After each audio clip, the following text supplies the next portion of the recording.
Senhor esteja convosco. Ele está no meio de nós. Proclamação do Evangelho de Jesus Cristo segundo Lucas. Glória a vós, Senhor. Naquele tempo, Jesus andava por cidades e povoados, pregando e anunciando a boa nova do reino de Deus. Os 12 iam com ele, e também algumas mulheres que haviam sido curadas de maus espíritos e doenças. Maria, chamada Madalena, da qual tinham saído 7 demônios. Joana, mulher de Cusa, alto funcionário de Herodes. Susana e várias outras mulheres que ajudavam a Jesus e aos discípulos com os bens que possuíam. Palavra da salvação. Glória a vós, Senhor.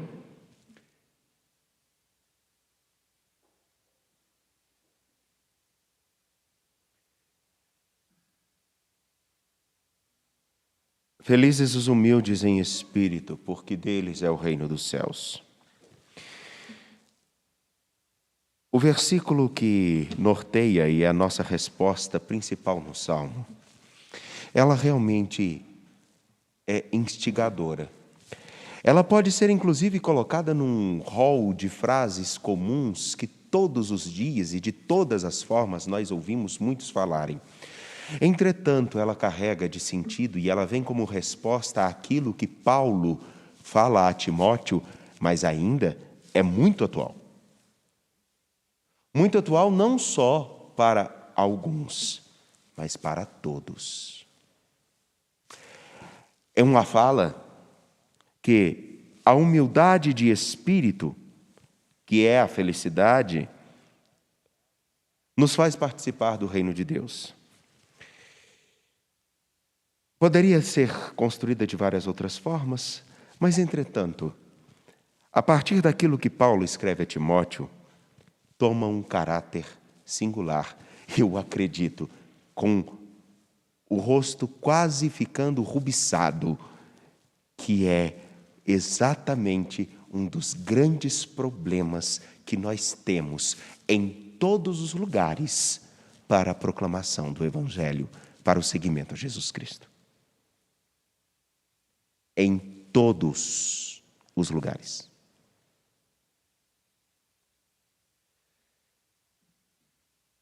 Afinal de contas, Paulo, quando escreve a Timóteo, ele está escrevendo para aquele homem que precisa ser virtuoso e colocar o seu ministério, a graça que recebeu a serviço dos outros, mas caminhando na humildade, e humildade, segundo Teresa de Jesus, é andar na verdade, mas também com a coerência de não trocar o Evangelho por nada nem por ninguém. Ora, quando Paulo a Timóteo escreve, ensina e recomenda essas coisas. Timóteo é o líder de uma comunidade. Então ele deve ensinar e comunicar à sua comunidade essas coisas. Primeiro, o que nos leva a discordar do Evangelho na sua globalidade? O que leva muitas pessoas, em todos, esse todos com letras maiúsculas, garrafais, grifadas, sublinhadas, taxadas, com todas as formas, todos os lugares, o que faz com que as pessoas ensinem outras coisas diferentes do que a igreja sempre ensinou, do que o Evangelho sempre ensinou? Se não, buscar um lugar ao sol, nem que seja o do status, o do reconhecimento mínimo, o de estar em destaque. Qual é o motivo de tantas reflexões das mais diferentes possíveis no tempo atual, inclusive nas redes, que motivam pessoas a falarem coisas tão desconexas e tão contradizentes umas das outras, tendo o Evangelho e a Escritura como o ponto principal?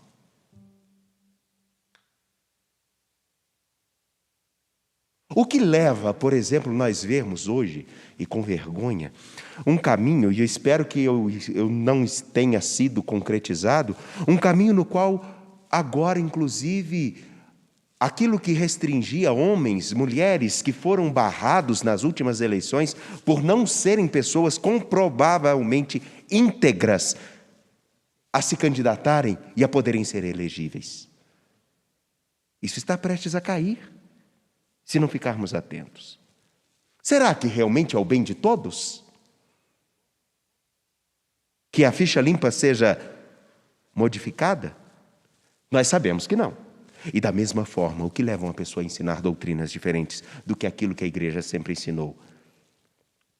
Se não estar obcecado pelo orgulho de si mesmo, se não buscar um lugar ao sol, se não buscar algum tipo de recompensa no anúncio do Evangelho que satisfaça as suas próprias vaidades, os seus próprios interesses. Não é outro senão aquilo que realmente é a raiz. Vejamos,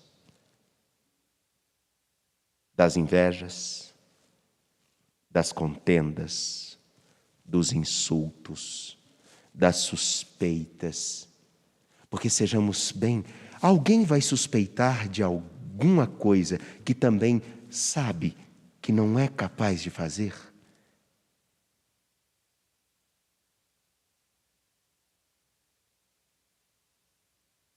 Por que nós suspeitamos quando alguém está roubando algo? Porque nós já entendemos um caminho que seja possível de roubar. Senão nem passa pela nossa cabeça.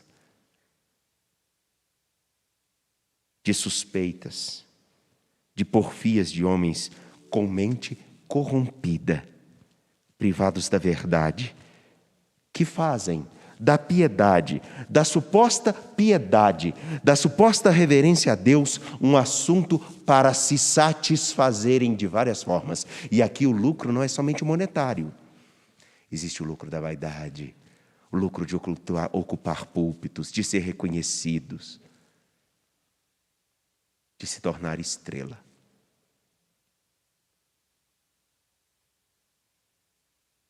Sem dúvida alguma, nós precisamos caminhar para um lucro.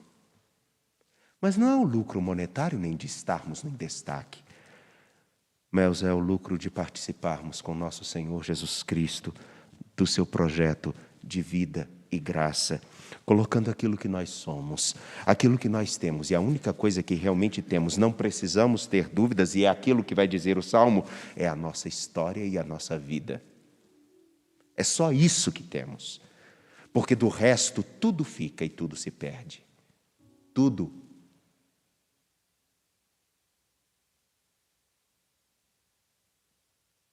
E alguns, inclusive, se esquecem que até o nosso nome com o tempo some. Qual o nome do seu tataravô?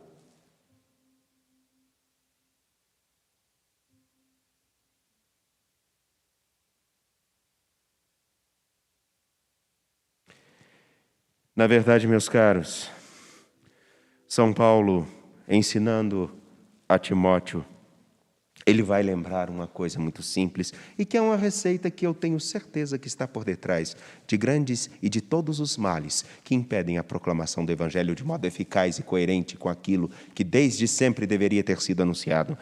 Os que desejam enriquecer caem em tentação e armadilhas, em muitos desejos loucos e perniciosos que afundam os homens na perdição e na ruína, porque a raiz de todos os males é a cobiça do dinheiro. É claro e é óbvio, nenhum de nós conseguirá ser desvencilhado de ter de entrar naquilo que é básico para a nossa subsistência.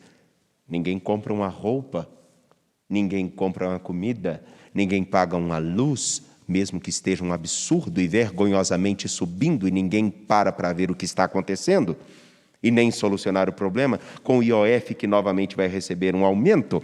Mas tudo que nós fazemos, infelizmente, nós precisamos desses cifrões, mas eles não podem controlar a nossa história. E, infelizmente, quando eles começam a ocupar o primeiro lugar em tudo, ou qualquer outra coisa relacionada a eles, como qualquer privilégio, benefício, nós somos capazes de cair nas armadilhas mais perniciosas. E a pior de todas, perder a nós mesmos.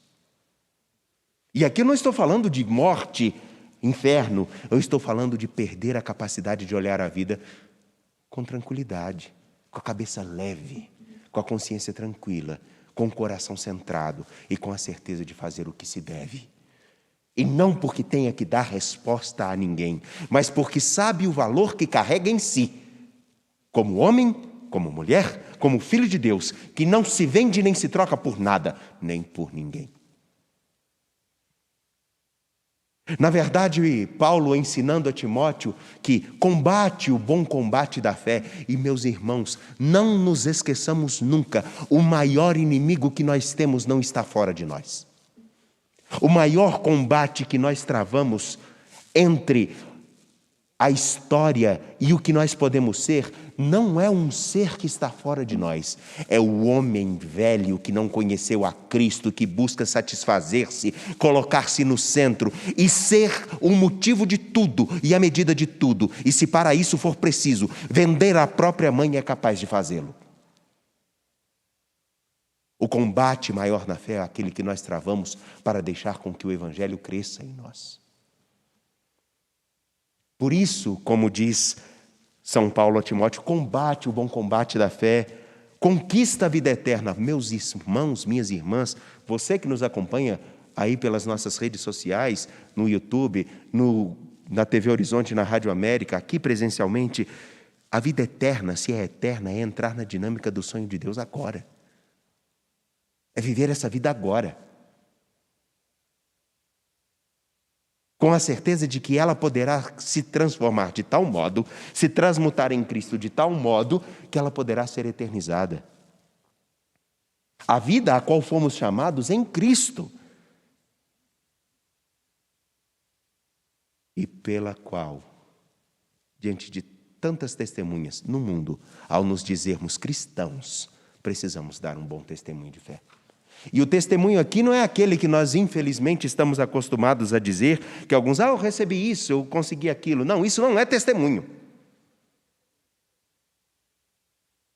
É um tipo de testemunho, mas o testemunho de fé é a vida que eu vivo seguindo a Cristo por onde eu passar.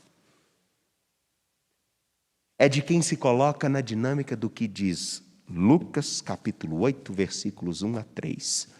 Porque o Senhor continua a sua caminhada, independente de todas as dificuldades, Ele continua a sua caminhada, e Ele é seguido.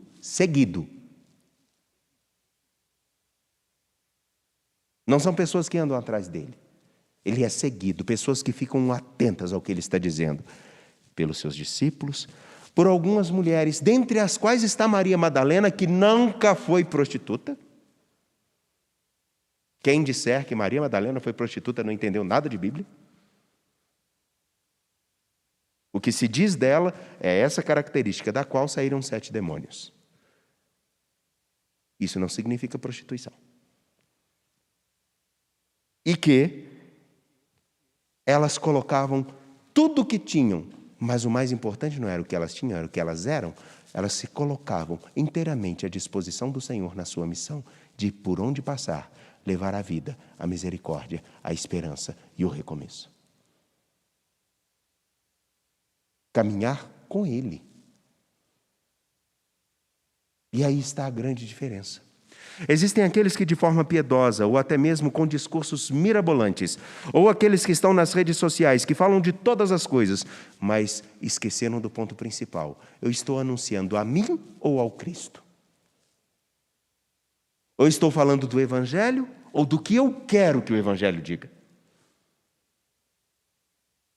Esses foram os principais desafios de Paulo no seu tempo. Porque começaram a surgir pessoas que falavam de tudo, mas esqueciam de falar do principal. Daquilo que mais tarde, a comunidade de Corinto, ele vai dizer: vocês não coloquem outro alicerce no edifício que eu construí com vocês, que foi o alicerce do Evangelho em Cristo crucificado, Cristo ressuscitado. Cristo nosso Senhor. Não troquem este fundamento.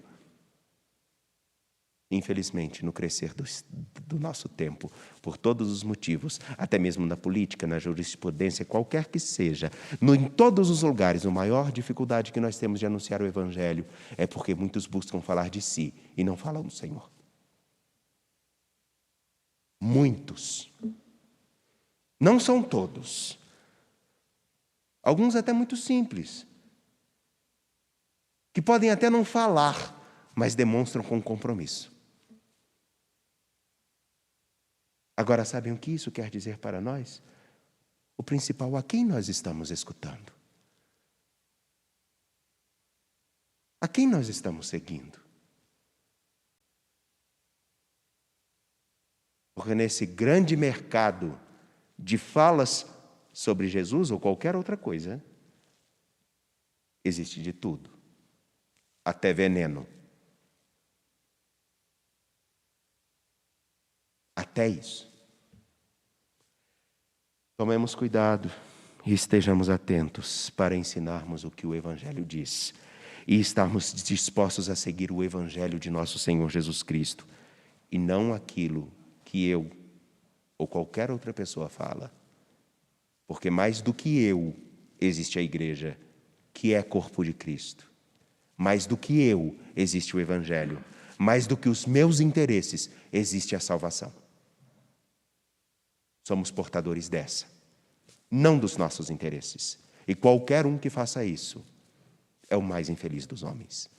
Em qualquer lugar que ele esteja, com os seus paramentos ou sentado nos bancos de nossas igrejas, quaisquer que sejam elas. Confiando no Senhor que é misericórdia, de pé, apresentemos nossas preces. A cada prece responderemos.